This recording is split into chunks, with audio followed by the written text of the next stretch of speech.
Chronic obstructive pulmonary disease या COPD एक प्रकार की फेफड़े की बीमारी जिसमें फेफड़ों के वायु प्रवाह में चिरकालिक अवरोध होता है, जिसमें आप धीरे धीरे अपने असरकारक तरीके से सांस लेने की क्षमता खोने लगते हैं।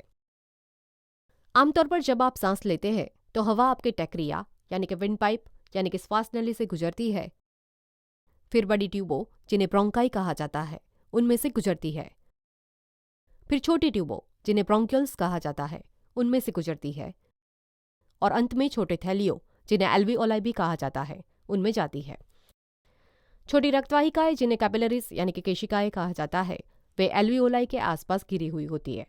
आप सांस में जो हवा अंदर लेते हैं उसमें स्थित ऑक्सीजन इन केशिकाओं में जाता है। उसके बाद आपके शरीर में से कार्बन डाइऑक्साइड केशिकाओं में से बाहर निकलकर आपके एल्वियोलाई में जाता है, ताकि आप जब सांस बाहर निकालते हैं तो आपके फेफड़े कार्बन डाइऑक्साइड से छुटकारा पा सके। आमतौर पर आपके एयरवेज यानी कि वायुमार्ग और एल्वियोलाई लचीले और स्प्रिंग जैसे होते हैं। जब आप सांस लेते हैं तो हर एक हवा एयरसैक यानी कि हवा की थैली एक छोटे गुब्बारे की तरह फूलती है, और जब आप सांस बाहर निकालते हैं तो वे संकुचित हो जाती है।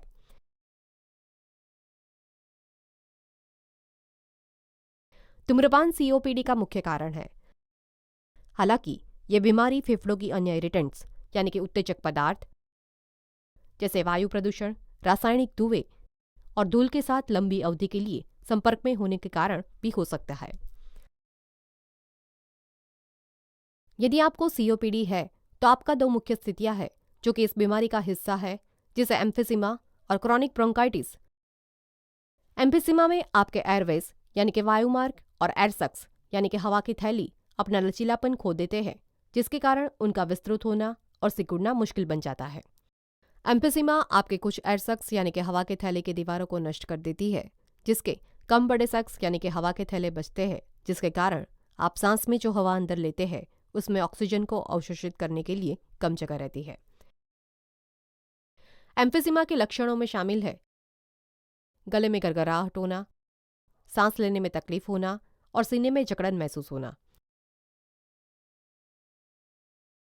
क्रॉनिक ब्रोंकाइटिस होने से आपके एयरवेज यानी कि वायुमार्ग के अंदर की ओर हुए नुकसान के कारण उसके अंदर की ओर स्तर में सूजन आती है, वो मोटा हो जाता है और म्यूक्स यानी कि बलगम या श्लेष्म का उत्पादन करता है। जैसे जैसे आपका शरीर अतिरिक्त म्यूक्स यानी कि बलगम या श्लेष्म से छुटकारा पाने की कोशिश करता है, निरंतर कफ विकसित होता है। क्रॉनिक ब्रोंकाइटिस के लक्षणों में शामिल है निरंतर खांसी के कारण बहुत सारा म्यूक्स यानी कि बलगम या श्लेष्म बनना, श्वसन में कठिनाई होनी और बार बार श्वसन प्रणाली में संक्रमण होना। आपके फेफड़ों को सीओपीडी से होने वाले नुकसान को उल्टाया नहीं जा सकता है और इस बीमारी के कोई इलाज नहीं है। हालांकि उपचार से आपकी बीमारी की प्रगति को धीमा किया जा सकता है और उससे आप बेहतर महसूस कर सकते हैं। सबसे आम उपचार है धूम्रपान छोड़ देना, आपके एयरवेज यानी कि वायुमार्ग को खोलने के लिए और उनमें आई सूजन को कम करने के लिए सांस में ली जाने वाली दवाई का उपयोग करना, बैक्टीरियल यानी कि जीवाणु से होने वाले संक्रमण के कारण हुए ब्रोंकाइटिस के लिए एंटीबायोटिक्स लेना, बहुत ज़्यादा बढ़े हुए सीओपीडी वाले लोगों के लिए जिन लोगों के रक्त में ऑक्सीजन की मात्रा बहुत गंभीर रूप से कम है उनके लिए ऑक्सीजन थेरेपी का उपयोग करना, और जो एयरसक्स यानी कि हवा की थैली का काम नहीं कर रही हो उन्हें निकाल लेने के लिए सर्जरी करना, जैसे कि बुलेक्टॉमी या lung volume reduction surgery. COPD से खुद को बचाने का सबसे अच्छा तरीका है कभी धूम्रपान न करना। यदि आप धूम्रपान करते हैं तो उसे छोड़ देने से आपको सीओपीडी होने की संभावना कम होती है। आप रसायनों, धूम्रपान और धूल जिनके कारण सीओपीडी हो सकता है उनके साथ अपने संपर्क को सीमित कर सकते हैं।